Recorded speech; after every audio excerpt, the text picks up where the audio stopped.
Irmãos, a graça e paz do Senhor Jesus. Amém. Glória a Deus. Aleluia. Você que pode comigo, abre sua Bíblia. Livro de Atos dos Apóstolos, capítulo de número 17.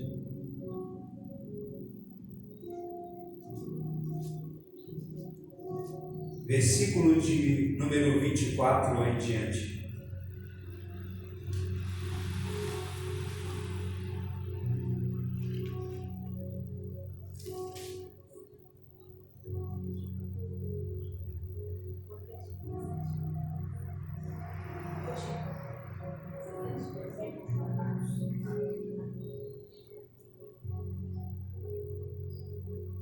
Versículo 24 em diante, em nome de Jesus. Atos 17, 24. Encontrou, diga graças a Deus. Graças a Deus. E assim vai nos dizer a palavra de Deus. O Deus que fez o mundo e tudo que nele há, sendo o Senhor do céu e da terra, não habita em templos feitos por mãos de homens, nem tampouco é servido por mãos de homens, como que necessitando de alguma coisa, pois Ele mesmo é quem dá a todos a vida, a respiração e todas as coisas. E de um só fez toda a geração dos homens para habitar sobre toda a face da terra, determinando os tempos, já dantes ordenados, e os limites da sua habitação, para que buscassem ao Senhor, se porventura tateando o pudessem achar, ainda que não está longe de cada um de nós. Porque nele vivemos e nos movemos e existimos, como também alguns dos vossos profetas, dos vossos poetas disseram, pois somos também sua geração. Sendo nós, pois, geração de Deus, não havemos de cuidar que a divindade seja semelhante ao ouro, ou à prata, ou à pedra esculpida, por artifício e imaginação dos homens.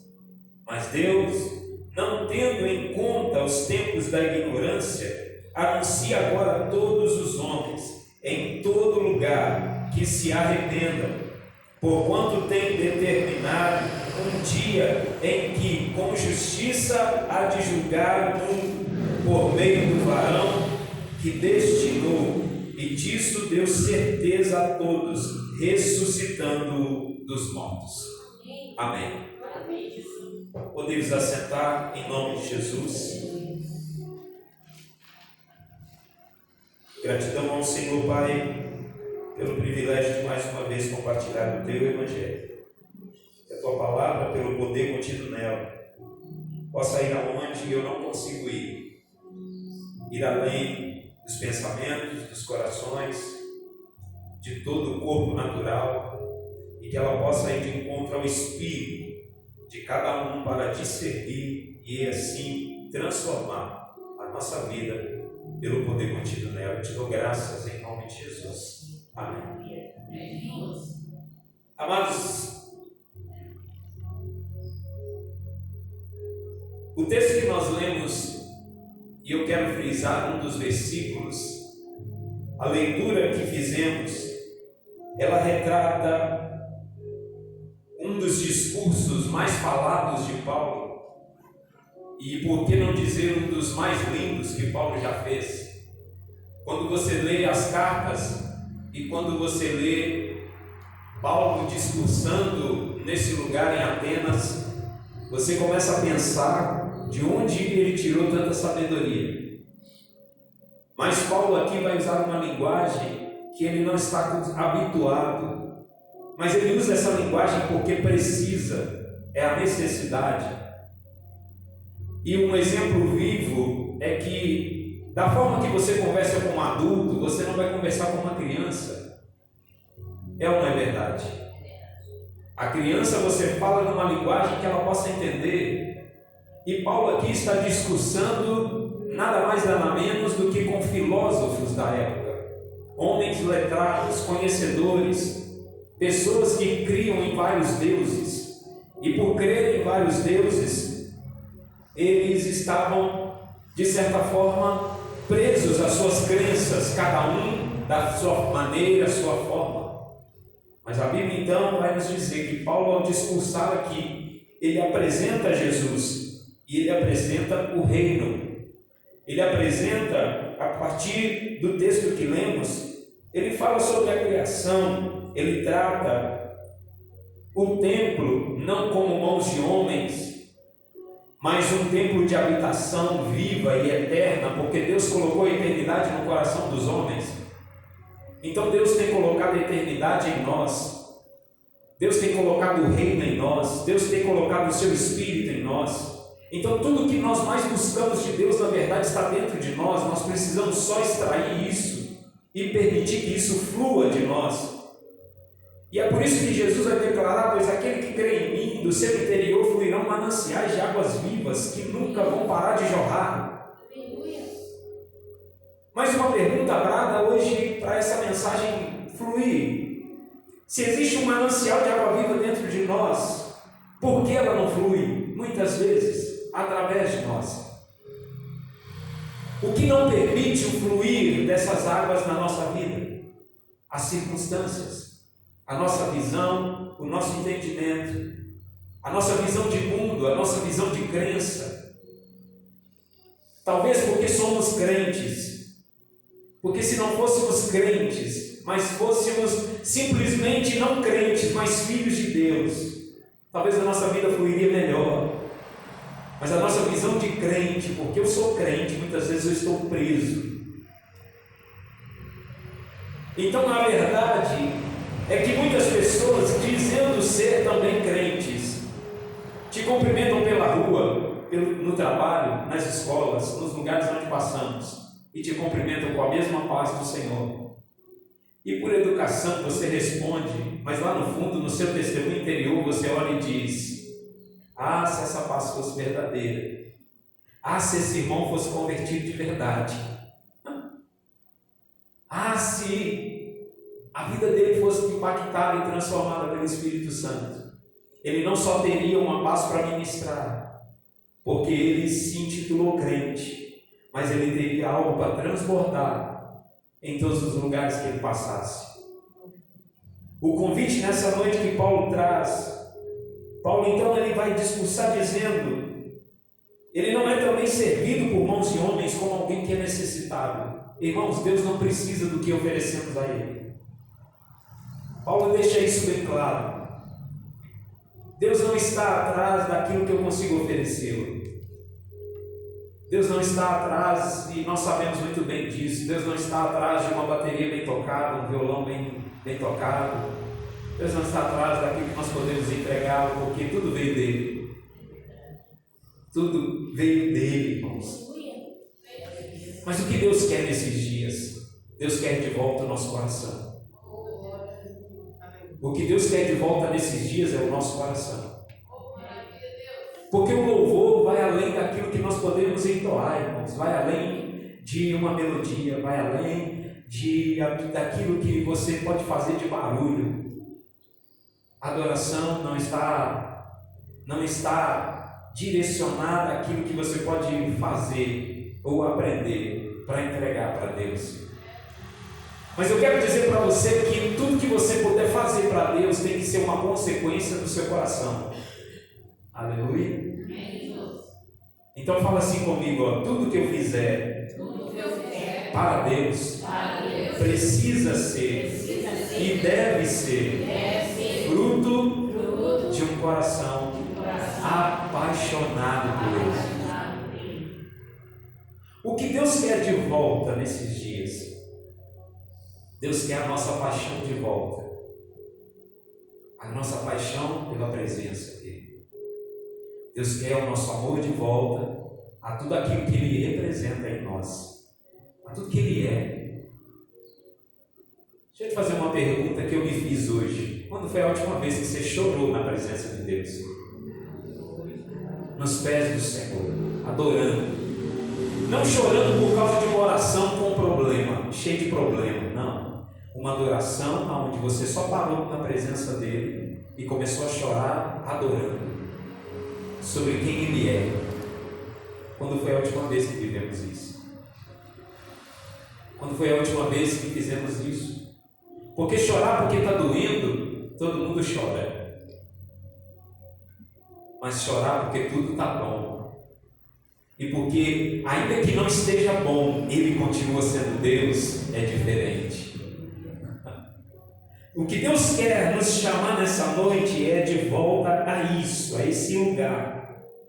Ele diz assim, ó, de um só Ele fez as gerações, para habitar sobre a face da terra, determinando os tempos antes ordenados, os limites da sua habitação. Aí a Bíblia vai dizer assim, olha, versículo 27, que é o versículo chave que eu quero trilhar nessa noite. Ele vai dizer assim: para que buscassem ao Senhor, ainda que porventura tateando o pudessem achar, mesmo sabendo que Ele não está longe de cada um de nós. Primeiro ponto, Deus não está longe. Se eu estou no seu lugar, eu já tinha dado um glória de estremecer esse lugar aqui. Porque só de saber que Deus não está longe é motivo de dar glória. Só que a Bíblia diz que nós podemos achá-lo, buscá-lo, e podemos achá-lo ainda que tateando. O que é tatear para você? Sabe não? Imagina que isso aqui está tudo escuro, um breu, não dá para enxergar um palmo na frente do nariz. Amém? E aí o pastor Marcelo vai e perde o óculos para piorar a situação. Aí o que eu vou ter que fazer? Eu vou ter que me abaixar. Tatear é isso aqui, ó. É procurar até encontrar. Só que quem está tateando é porque não tem força para ficar de pé. O que Paulo está dizendo é, ainda que não tenham força para ficar de pé, porque pararam de acreditar que Deus está perto, ainda que seja tateando como quem não enxerga e não tem visão de nada, quem está pegando a mensagem? Mas ainda que tateando, você vai achar. O que Paulo está pregando é, não precisa ter força para achá-lo. O que precisa ter é disposição até encontrá-lo. Se há uma disposição no coração para encontrá-lo, não há nada mais que te pare. Porque o que Paulo diz é exatamente isso, ainda que porventura tateando pudessem achar, embora ele não esteja longe. Se ele não está longe, por mais escuro que esteja, por mais que eu não esteja enxergando nada a respeito da fé ou pela fé, eu sei que eu vou tocar nele. Eu serei achado por ele, porque eu vou achá-lo. Então não depende de um ambiente ou de algo que eu estou fazendo, o que depende é da minha entrega, é do quanto eu estou disposto a buscá-lo até que eu ache, ainda que eu não tenha força para estar de pé, eu vou tateando, eu vou engateando como se fosse uma criança, procurando aonde eu posso me apegar, até eu achá-lo, até encontrá-lo, até tocar nele, e alguma coisa vai mudar, alguma coisa vai acontecer, o Senhor vai mover a minha vida. Aleluia! O texto continua, porque nele vivemos. Mas diz assim, nele vivemos, e depois ele diz, e nele movemos, e nele existimos. Como também alguns dos vossos poetas disseram. E aí ele fala poetas por quê? Porque ele estava diante de mestres filósofos que estavam acostumados com poesia para expressar a natureza do seu Deus. Deu para entender? Então ele está discursando para as pessoas, ele usa um tipo de linguagem diferente da que ele está acostumado a usar com os gentios. Deixa eu te entregar uma chave. Vai ter lugares que você vai chegar, que você não vai discursar como você discursa ou fala em todos os lugares. Existe um padrão de fala para o tipo de público e as pessoas que você está diante delas. Aleluia. Existem tipos de mensagens que não vão adiantar elas serem pregadas de uma forma teológica aqui dentro. Mas existem mensagens que, se não for de uma forma teológica, você levar em alguns determinados lugares, você não tem acesso a essas mesas. Quem está entendendo? Paulo está aqui porque ele sabe ter acesso a essas mesas. Então a mesa que você acessa tem a ver com o nível de conhecimento que você adquire. Amém? Aleluia. Aí tem alguém orando dizendo: Jesus, me leva além. E Jesus está dizendo para você hoje: a chave é o conhecimento que você ainda não adquiriu, mas através de mim, quem eu sou em você. Por quê? Porque nele você vive, nele você existe e nele você se move. Se eu entender que eu me movo nele, existo por ele, e a vida dele habita em mim, acabou, não tem nada que me pare, porque o conhecimento que eu preciso, ele vai me direcionar para que eu possa adquiri-lo. Então tem mesas que eu vou acessar que só vão ser acessadas a partir do conhecimento que eu vou adquirindo. Então quando o Salmo 90:12 diz: ensina-nos a contar os nossos dias, de maneira que alcancemos um coração sábio. O que a Bíblia está cantando e dizendo? O salmista está cantando assim: Senhor, que a cada dia que passar da minha vida, a minha sabedoria aumente, o meu conhecimento seja um outro nível, para que eu possa acessar as mesas dos reis e acessar os lugares aonde o Senhor quer me levar. Aonde Deus quer te levar, precisa de um conhecimento que você talvez ainda não tenha. Aleluia. Então se aprofunde em conhecer a Deus, para que Deus te leve aonde Ele quer te levar. Aleluia. Amém. Vou dizer isso de uma forma simples. Senhor, eu estou orando para mim ser médico, e Deus está dizendo: tá, busca o conhecimento. Tem jeito de ser médico sem conhecimento? Então aquilo que eu quero, onde eu quero chegar, depende do conhecimento que eu vou adquirir. O quanto eu dedico a isso, o quanto eu quero viver, eu estou aproximando disso, trazendo isso para a minha vida. Isso é a fé. A fé te move e Deus te leva. Glória a Deus. Glória a Deus. Sendo nós, pois, geração de Deus, não havemos de cuidar que a divindade seja semelhante ao ouro ou à prata. Ou seja, Deus está dizendo: não crie ídolos para você, mas que Ele seja o centro do seu coração. Aleluia. Nada é mais importante na sua vida do que o Senhor. Aleluia. Coloque o Senhor Jesus no centro. Devolva o seu coração para Ele. Amar a Deus sobre todas as coisas, amar a Deus com toda a sua força, com todo o teu entendimento. Aleluia. Eu fico imaginando amar a Deus com todas as suas forças. O que é isso, irmão? Quando você estiver aguentando mais, continue amando. Aleluia. Com todo o seu entendimento, com tudo que você acha que sabe, ame Ele, porque Ele vai te revelar o que você não sabe ainda. Porque está escrito assim, porque Deus, Ele tem para aqueles que o amam coisas grandes e ocultas que ainda eles não sabem. Aleluia.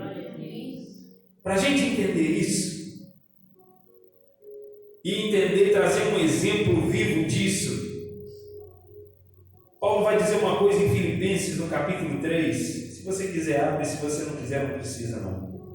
Filipenses capítulo 3. A Bíblia vai dizer assim no versículo de número 7. Mas o que para mim era ganho, reputei por perda por Cristo.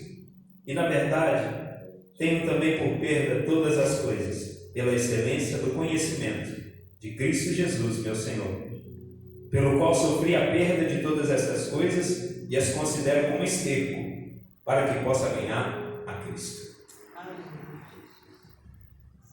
Paulo, ele vai trazer o seu coração para Deus, e ele vai dizer assim ainda: e seja achado nele, não tendo a minha justiça que vem da lei, mas a que vem pela fé em Cristo, a saber, a justiça que vem de Deus pela fé, para conhecê-lo e a virtude da sua ressurreição e a comunicação de suas aflições, sendo feito conforme a sua morte, para ver se de alguma maneira eu possa chegar à ressurreição dos mortos, não que já a tenha alcançado, ou que seja perfeito, mas prossigo para alcançar aquilo para que fui também preso por Cristo Jesus. Glória a Deus. Paulo está dizendo assim: as minhas aflições, as minhas prisões, elas me levaram a Cristo.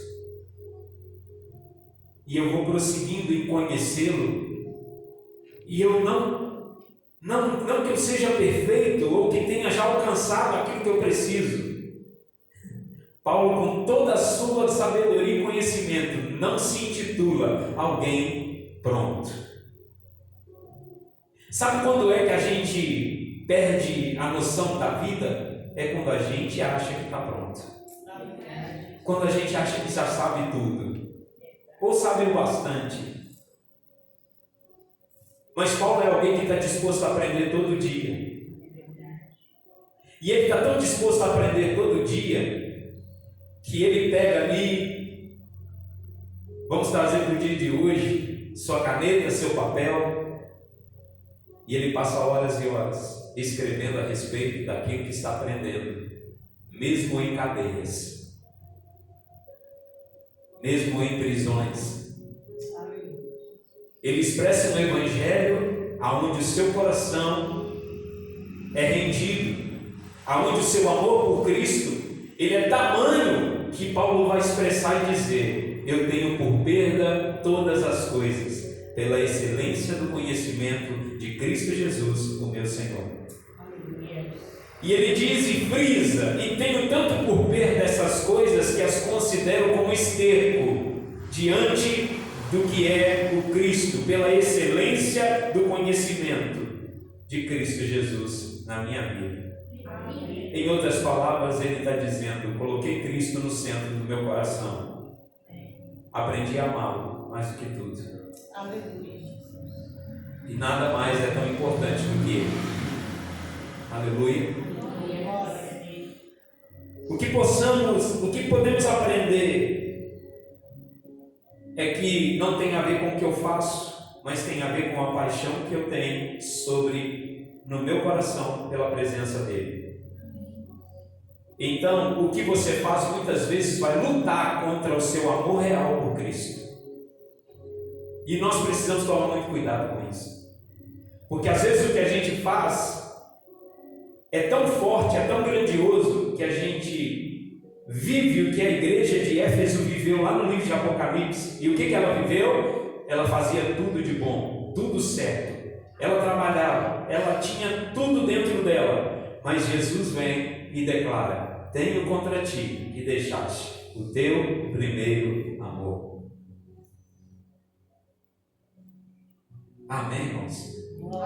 A igreja de Éfeso é um retrato de que não tem nada a ver com aquilo que nós fazemos, não tem a ver com quantos dias nós abrimos a igreja, quantos cultos nós fazemos por mês, não tem a ver com quantos louvores você faz e quantas pregações você já fez esse ano, tem a ver com quanto o seu coração está entregue, tem a ver com a sua paixão por Jesus, com o centro que ele tem que ocupar na sua vida. Deixe Jesus ser o centro do seu coração até que nada mais tenha um valor maior do que Cristo. Até que nada mais ache esse lugar, porque esse lugar é só dele. Até que nada mais seja tão importante do que a presença dele, o amor dele, o que ele é na sua vida. Porque quando Jesus estiver nesse nesse lugar, irmão, eu quero te dizer uma coisa: a tristeza vai ter que saltar de alegria, porque está escrito na Bíblia que é isso que ela vai fazer. Aleluia. A Bíblia não diz: até a tristeza na presença do Senhor salta de alegria. Meu Deus. É por isso que a vida é loucura para o mundo. Porque na presença de Deus, Deus pega a nossa tristeza, chama alguém e fala assim: deixa eu te mostrar uma coisa, eu vou te mostrar quem eu sou na sua vida, para você entender que essa tristeza, ela tem que sair correndo, não faz parte da sua história. E aí a tristeza tenta vir, mas ela corre de você. Por quê? Porque há algo dentro de você que não deixa ela ter acesso. E aí vai chegar o dia em que vão te perguntar por que você não entristece, por que você não fica aborrecido com nada, e você vai dizer: não tem como explicar, eu só sei que existe um Deus dentro de mim que não me permite, não permite ter acesso a essas coisas. Tudo que eu tento fazer, ainda que eu medite, ainda que por um momento a tristeza até bata a porta, mas ali eu consigo enxergar uma voz de dentro para fora dizendo: é aqui, não tem lugar para ela, então ela tem que ir embora novamente.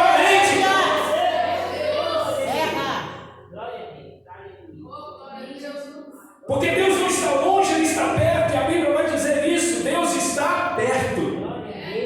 Paulo vai dizer isso: Deus está muito perto. Mas ainda que você não tenha força alguma, ou saiba de alguém que não está tendo força, diga para essa pessoa amanhã mesmo, ou hoje talvez quando terminar esse culto, liga para alguém e diga assim: ei, ainda que tateando no escuro, Deus está esperando você encontrá-lo. Aleluia!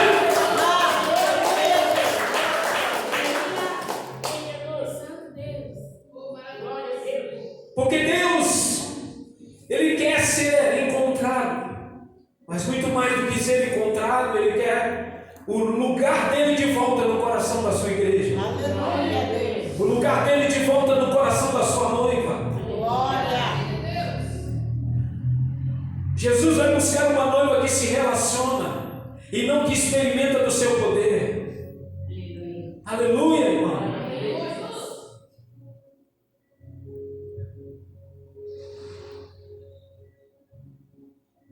Jesus não quer passar na sua casa para jantar.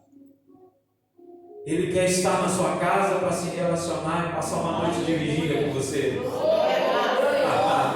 Meu Deus. Hoje eu pude ouvir um testemunho de um homem.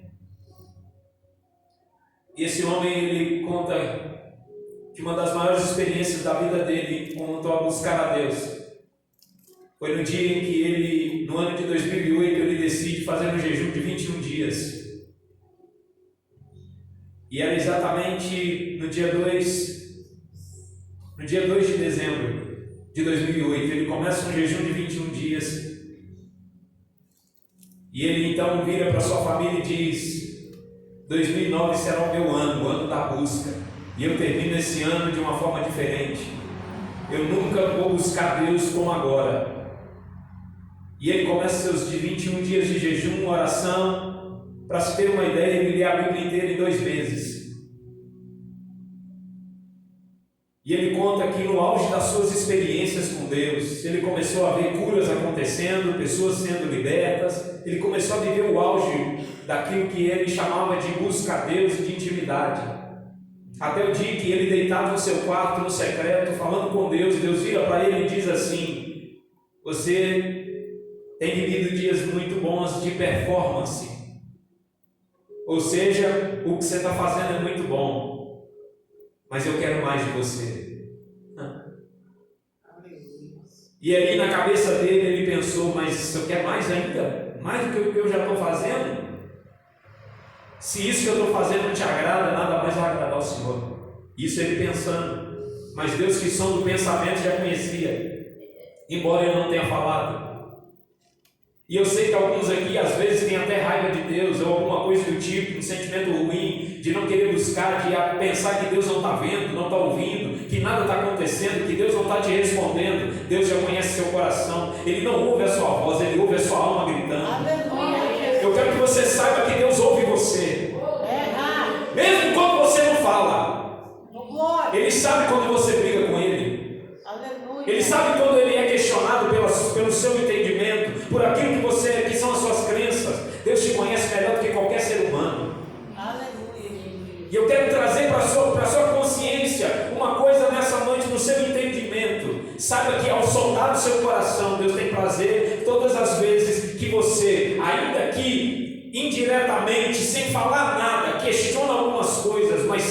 cima dele ao invés de correr dele. Glória a Deus. Esse homem então conta que a resposta de Deus para ele foi: não, você está fazendo tudo, você está curando, você está fazendo, coisas estão acontecendo, milagres estão acontecendo, você está no auge da sua vida espiritual, porém, seu coração, você não me deu ele ainda. Aleluia, Jesus. Você ainda não me deu seu coração. Glória. Eu quero te perguntar uma coisa hoje: de tudo que você já fez hoje na presença de Deus, aonde está seu coração? A Bíblia vai dizer assim, ó: aonde estiver o seu coração, aí vai estar o seu tesouro. Aleluia. Em que está seu coração hoje?